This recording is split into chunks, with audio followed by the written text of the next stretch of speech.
Good morning friends. आज के नए दिन के लिए आपको ढेर सारी बधाइयाँ, ढेर सारी शुभकामनाएँ। आज ईश्वर ने फिर हमें एक नया दिन दिया है और कुछ बड़ा करने के लिए, कुछ अच्छा करने के लिए। और निश्चित तौर से मेरे दोस्त, हर इंसान के जीवन में एक मकसद है, उस मकसद के लिए हम काम कर रहे हैं। लेकिन जब भी हम किसी मकसद के लिए काम करते हैं, आगे बढ़ते हैं, तो मेरे दोस्तों बहुत सारे लोग हमारे उस राह में ऐसे मिलते हैं जो रुकावटें पैदा करते हैं, मुश्किलें पैदा करते हैं। जब वो मुश्किलें पैदा करते हैं तो बहुत बार ऐसा होता है कि हम उनकी बात सुन करके, उन लोगों की बात सुन करके हम क्या करते हैं, हम अपने रास्ते को बदल देते हैं। और दोस्त, जो हमारे जीवन का सपना होता है, हम वहाँ तक नहीं पहुँच पाते। जानते हो वो लोग क्यों हैं? वो लोग सिर्फ इसीलिए होते हैं कि आपके विश्वास के स्तर की परीक्षा हो पाए कि क्या सच में आप सफल होना चाहते हैं, आपको कितना बिलीव है, कितना भरोसा है। दोस्त, मुझे एक बड़ी प्यारी सी कहानी याद आ रही है। एक बहुत पहुंचे हुए संत थे, बहुत पहुंचे हुए फकीर थे। वो जो भी दुआएं देते थे, जो भी लोगों को आशीर्वाद देते थे, वो पूरा हो जाता था। तो उनके यहाँ धीरे धीरे भीड़ लगने लगी, लोग आने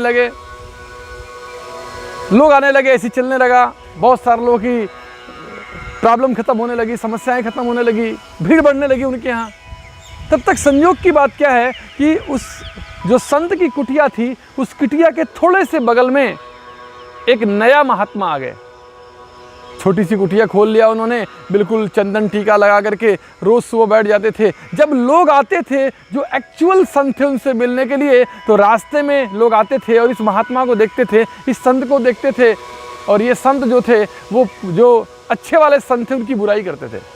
कहते थे, कहाँ जा रहे हो फंसने, क्या हो जाएगा, वो क्या कर सकते हैं, वो पाखंडी हैं, वो कुछ नहीं कर सकते। और ऐसा सुन करके बहुत सारे लोग ऐसे थे जो वापस चले जाते थे। बहुत कुछ लोग होते थे जो उस महात्मा के यहाँ पहुँच पाते थे। और जो एक सच्चे संत थे, महात्मा थे ना, उनका एक शिष्य था, उसको ये बात देख करके उसको अंदर से बड़ा दुख होता था कि अरे ये पाखंडी मेरे गुरुजी के आश्रम के ठीक बगल में आके आश्रम बना लिया है, और जो भी लोग आते हैं उनको बार बार ये निगेटिव बात बोलता है, और बहुत सारे लोग वापस चले जा रहे हैं। काश वो सारे लोग मेरे गुरुजी तक आ पाते तो सबकी कल्याण हो पाता, सबका भला हो पाता। एक दिन उसे बहुत गुस्सा आया दोस्त, और वो लाठी लिया और लेकर के पहुंचा। सोचा आज मैं इस पाखंडी बाबा को भगा के ही रहूंगा। और जब पहुंचा और लाठी से लेकर के प्रहार करने जा रहा था, लड़ाई करने जा रहा था, तब तक वो बाबा खड़ा हो गया। बोला, मुझे मत मारो, मुझे मत मारो, मेरी क्या गलती है? कि तुम्हारी गलती ये है कि तुम एक सच्चे पुरुष की, संत पुरुष की तुम बुराई करते हो यहाँ बैठ करके।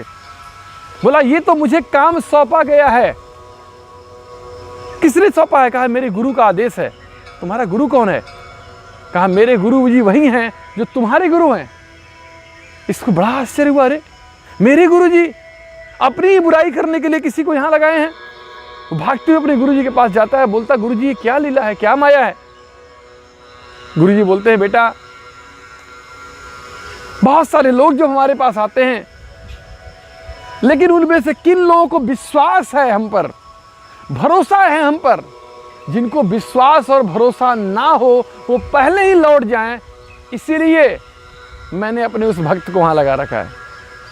दोस्तों, इसी तरह जब आप आते हैं कि मुझे अपने सपने पूरे करने हैं, मुझे अपनी ज़िंदगी में बहुत आगे जाने हैं, मुझे अपने सपनों की ज़िंदगी जीनी है, और जब मोदी केयर बिजनेस में आप इन्वॉल्व होते हैं और काम करना शुरू करते हैं ना, तो आपको बहुत सारे ऐसे लोग मिलेंगे जो आपको निगेटिव बोलेंगे, नकारात्मक बोलेंगे।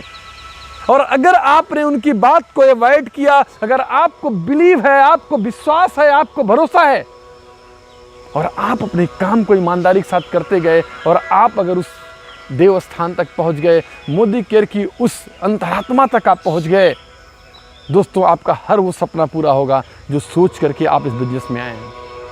मैं आपको वादा करता हूं, प्रॉमिस करता हूं। तो दोस्त, मैं यही कहूँगा, विश्वास के स्तर की ज़िंदगी जिए, भरोसे के स्तर की ज़िंदगी जिए। क्योंकि अगर आप मोदी केयर में सिर्फ आ करके टिके रह गए, दोस्त कई बार लोग पूछते हैं, सर मोदी केयर में सक्सेसफुल होने के लिए हमारे पास क्या होना चाहिए, क्या मुझे करना चाहिए? मैं बोलता हूं, साहब इस बिजनेस में टिके रहो। मुझे किसी एक व्यक्ति का आप नाम बताओ जो मोदी केयर के साथ पिछले 10 साल से हो, 15 साल से हो, और वो करोड़पति इंसान नहीं हो। तो दोस्त, सिर्फ अगर एक क्वालिटी हमारे पास है, सिर्फ एक योग्यता हमारे पास है कि कुछ भी हो जाए हम छोड़ेंगे नहीं, हम टिके रहेंगे, हर मीटिंग में जाएंगे, ट्रेनिंग में जाएंगे, सीखेंगे, अपने लोगों से बात करेंगे दोस्तों, तो मैं आपको विश्वास दिलाता हूँ कि आपके हर सपने पूरे होंगे। Thank you very much, love you all, मिलते हैं फिर नेक्स्ट डे। Thank you.